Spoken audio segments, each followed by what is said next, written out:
to come to you with the another part of sentence formation. In the earlier part, I have explained in what way we need to form a sentence. While forming a sentence, what order do we have to follow? Sentence form చేసేటప్పుడు దాన్ని ఏ విధంగా ఏ order form చేయాలి, ఏ ఆర్డర్లో దాన్ని form చేయాలో we have learn. So generally what is the formation of what's the order of the sentence formation? We knew it is nothing but subject, verb, object. Okay, right, we knew that and we have learned in the earlier part. And we have two kinds of subjects. Those are do your subject and non-do your subject. And under the verb we have four forms of the verbs. V1, right? Again, I'm going to give you small description about this. Subject ప్లేస్లో మనకి రెండు రకాల subjects ఉంటాయి అనుకున్నాం. Doer subject, non doer subject అనేది.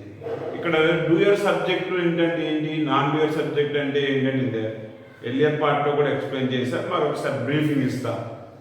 ఇక్కడ doer subject అంటే ఇక్కడ ఉన్నటువంటి వర్బ్కి ఈ సబ్జెక్ట్ డైరెక్ట్లీ రెస్పాన్సిబుల్ పర్సన్, అంటే ఆ పనిని ఆ వర్బ్కు ముందు ఉపయోగించినటువంటి సబ్జెక్ట్ అంటే నౌన్ కానీ ప్రొనౌన్ కానీ ఆ వ్యక్తి ఆ పనిని చేశాడు లేదా ఆ వ్యక్తి ఆ పనిని చేస్తాడు అని మీనింగ్ వచ్చేటప్పుడు ఈ సబ్జెక్ట్ మనం డూయర్ సబ్జెక్ట్ అంటాం.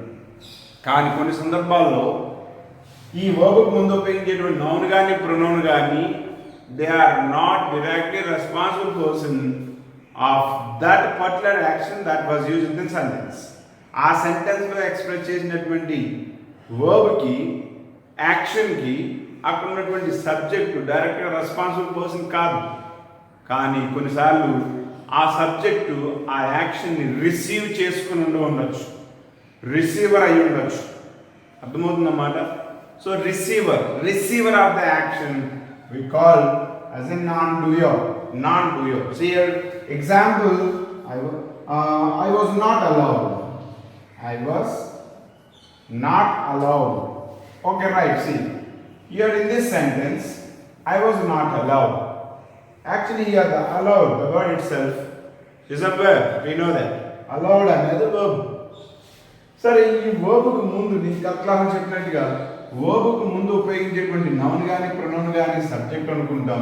వర్బ్కు తర్వాత ఉపయోగించేటువంటి సబ్జెక్ట్ కానీ నౌన్ కానీ ప్రొనౌన్ కానీ ఆబ్జెక్ట్ అవుతుంది అని చెప్పి అనుకున్నాం. అంటే నౌన్ కానీ ప్రొనౌన్ కానీ వర్బ్కు ముందు ఉంటే అది సబ్జెక్టు, వర్బ్కు తర్వాత ఉంటే అది ఆబ్జెక్ట్. మరి ఇక్కడ అలౌడ్ అనేది వర్బ్కు ముందు ఉన్నటువంటి సబ్జెక్ట్ ఏంటి? ఇక్కడ ఐ అనేది ప్రొనౌన్.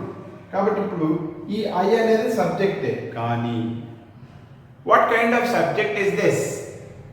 ఇప్పుడు అది ఏ రకమైన సబ్జెక్ట్ మనం తెలుసుకోవాలి. ఇక్కడ చూడండి, ఎగ్జాంపుల్ చూడండి, I was not allowed. What the meaning of it? I was not allowed.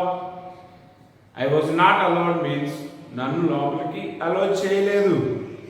ఎవరు అలౌ చేయలేదు? అలౌ చేసే వ్యక్తి ఎవరో ఉన్నారు. సో ఇక్కడ నేనేమన్నాను? నన్ను అలౌ చేయలేదు అంటే అలౌ చేయని వ్యక్తి ఎవరో తెలియదు. కానీ ఇక్కడ సెంటెన్స్లో ఐ అనేది ఉపయోగించాను, నేను అని చెప్పాను. ఇక్కడ నేను ఈ అలౌడ్ అనే వర్బ్కి రెస్పాన్సిబుల్ పర్సన్నా, రిసీవర్ ఆఫ్ ద యాక్షన్? ఇక్కడ రిసీవర్ ఆఫ్ ద యాక్షన్. ఇక్కడ ఐ అనేది ఈ వర్బ్ అలౌడ్కి రిసీవర్ ఆఫ్ ద యాక్షన్ అయింది. కాబట్టి ఈ సబ్జెక్ట్ ఏ సబ్జెక్ట్? ఇది non doer subject. Clear?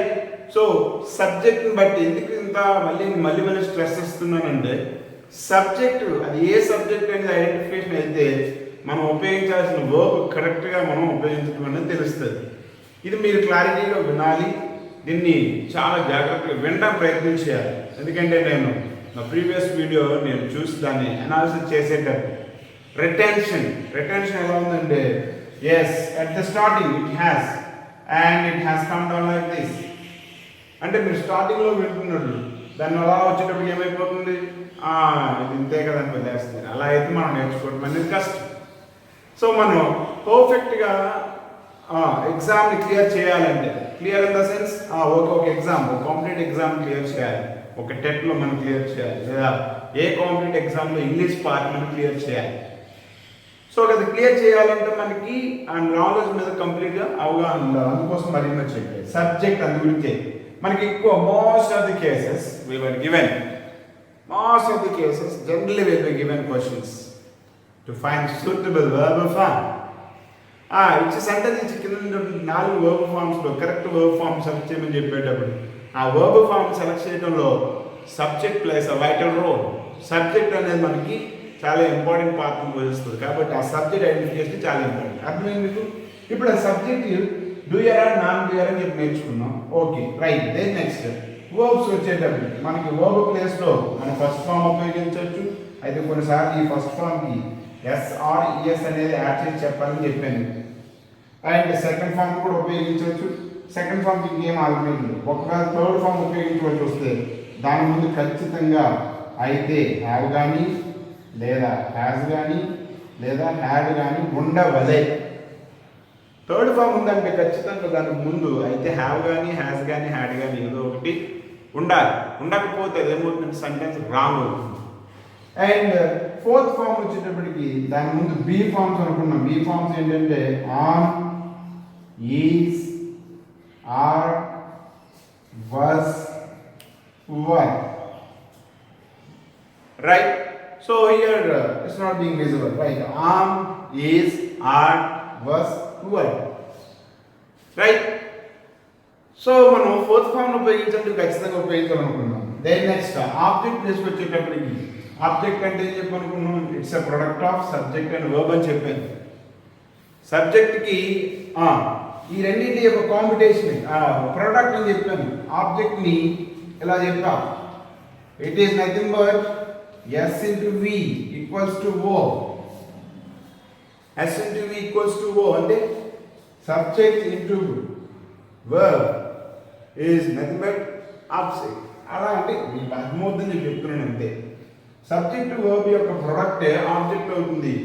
Object ప్లేస్లో మనకు ఆబ్జెక్ట్ ప్లేస్లో కూడా నౌన్ కానీ ప్రొనౌన్ కానీ ఇక్కడ కూడా చూడండి. ఇక్కడ కూడా మనం ఏం ఉపయోగిస్తామంటే అయితే నౌన్ కానీ లేదా ప్రొనౌన్ కానీ ఉపయోగిస్తాం.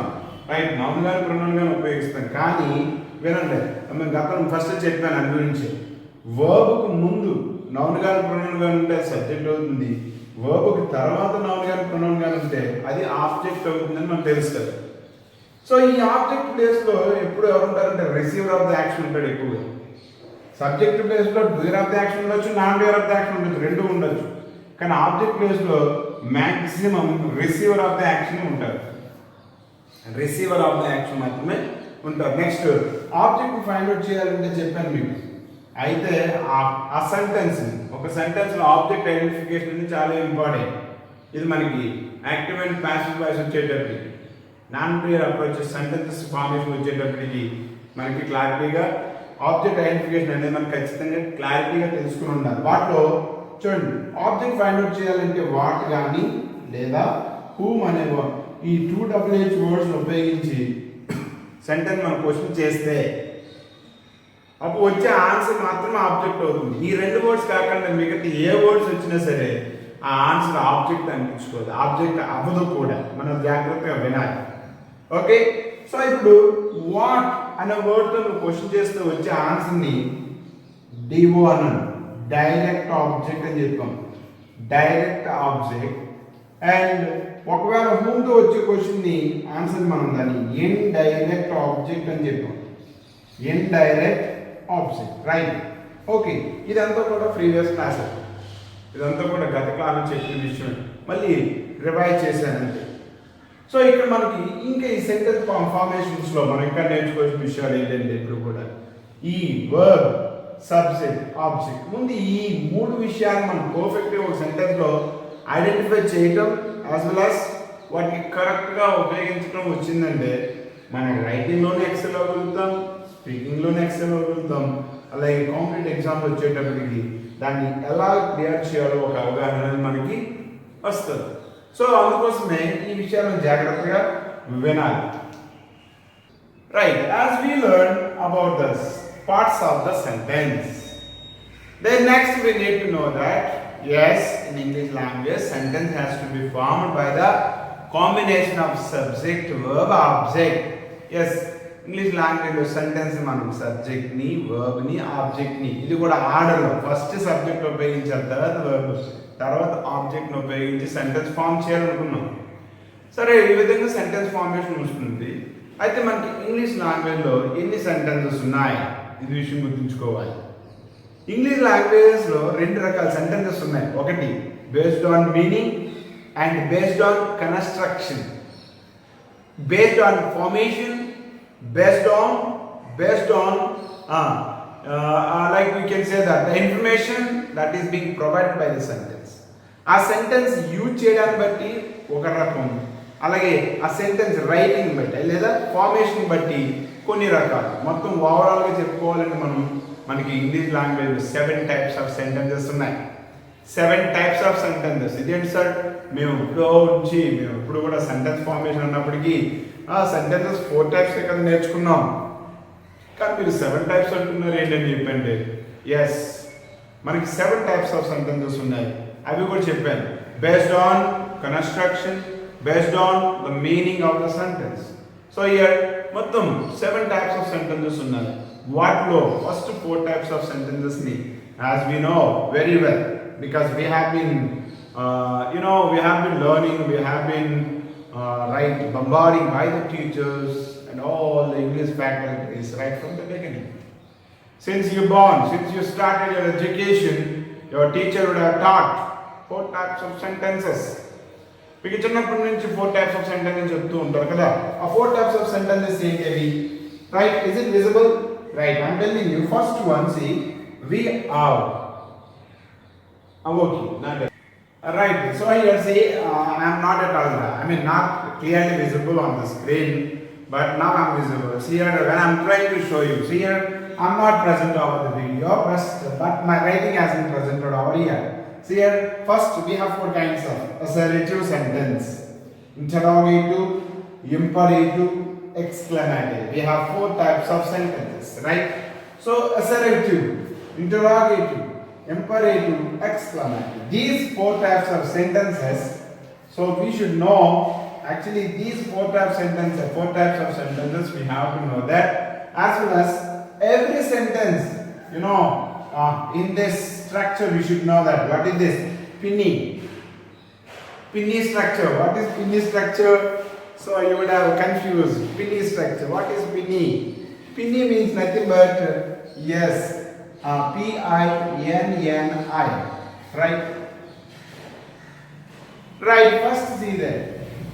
First one, positive. P means positive.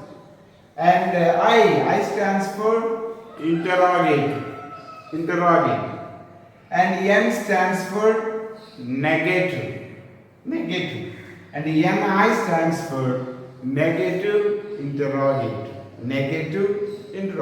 అంటే ఈ 4 టైప్స్ ఆఫ్ సెంటెన్సెస్ మళ్ళీ మనం ఎలా నేర్చుకోవాలంటే, ఒక సెంటెన్స్ పాజిటివ్లో రాయటం P, ఒక సెంటెన్స్ ఇంట్రాగేటివ్లో రాయటం, ఇంకో సెంటెన్స్ నెగటివ్లో రాయటం, ఇంకో సెంటెన్స్ నెగటివ్ ఇంట్రాగేటివ్. అలా 4 టైప్స్ ఆఫ్ సెంటెన్సెస్ని మీరు బాగా గుర్తుంచుకోవాలంటే, మీరు ఏం నేర్చుకున్నారో అవన్నీ తీసుకెళ్ళి ఎవరు చెప్పాలి? మీ పిన్నికి చెప్పాలి. బాగా గుర్తుంచుకోవాలి విషయాన్ని. ఎవరు చెప్పాలి? మీ పిన్నికి చెప్పాలి. మీ పిన్నికి చెప్పాలంటే నిజంగా ఇప్పుడు మీ పిన్ని చెప్పడం కాదు, అంటే ఈ 4 టైప్స్ ఆఫ్ సెంటెన్స్, ప్రతి సెంటెన్స్ 4 టైప్స్గా మీరు నేర్చుకుని చెప్పాలి. అందులో ఫస్ట్ వన్ పాజిటివ్ అని, రెండోది interrogative, third one negative, and fourth one negative interrogative. Right? ఈ 4 టైప్స్ ఆఫ్ సెంటెన్సెస్ మనం అలా నేర్చుకుని చేస్తేనే మనకి అది ఒక రైట్ సెంటెన్స్ లేదా కరెక్ట్ సెంటెన్స్ ఫార్మేషన్ అని చెప్పుకోగలుగుతాం. రైట్? వాటిలో ఈరోజు మీకు ఫస్ట్ విషయాన్ని తెలియజేస్తాను. ఫస్ట్ సెంటెన్స్ని, assertive సెంటెన్స్ని ఇంట్రడక్షన్ ఇస్తాను.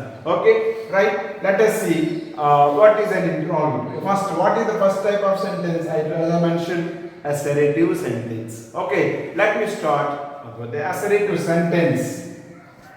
Right, let me tell you the first sentence. What is the first sentence? As I mentioned, right, we have 4 types. Those are assertive sentence, interrogative, exclamative, imperative and exclamatory sentence.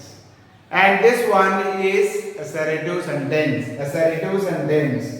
Say assertive sentence generally, it's a sentence which declares, which states, which tells feeling, opinion, incident, event, history, or anything.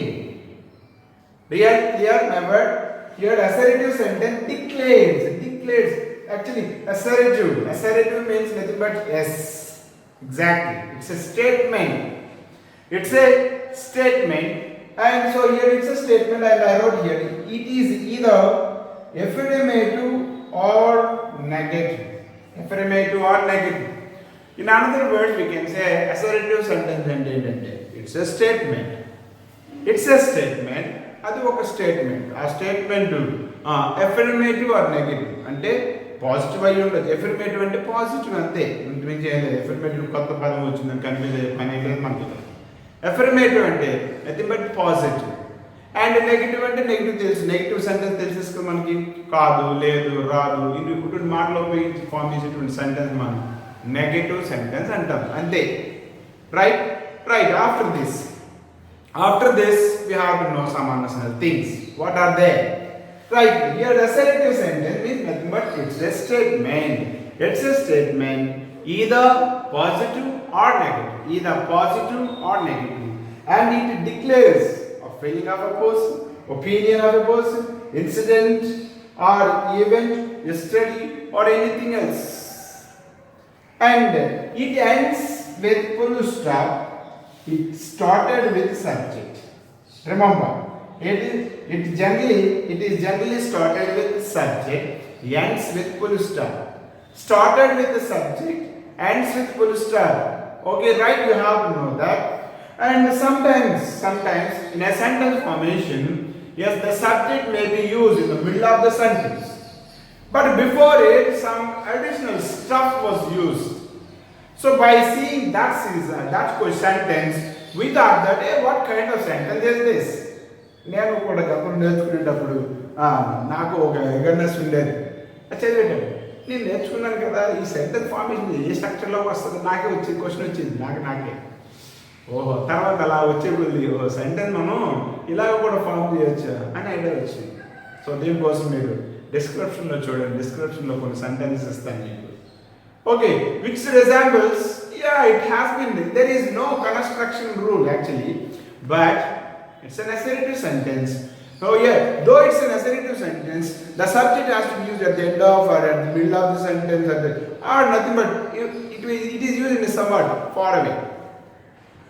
Right. ఏ విధంగా ఉపయోగించినప్పుడు మనకు కావాల్సిన verb ఎక్కడ ఉంది, verb ముందు subject ఎక్కడ ఉందో చూడాలి.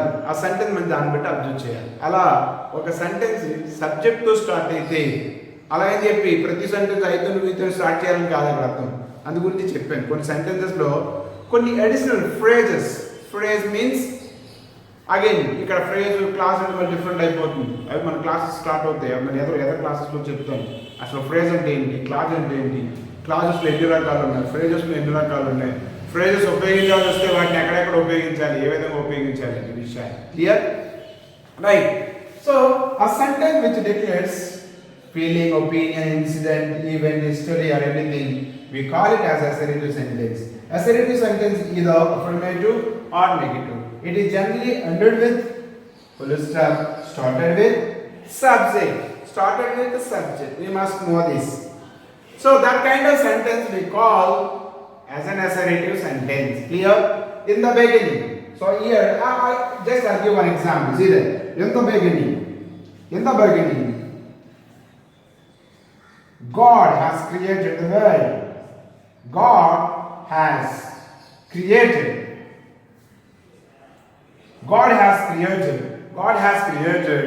the earth. God has created the earth. Okay, here actually God has created the earth. God has created earth. This is sentence.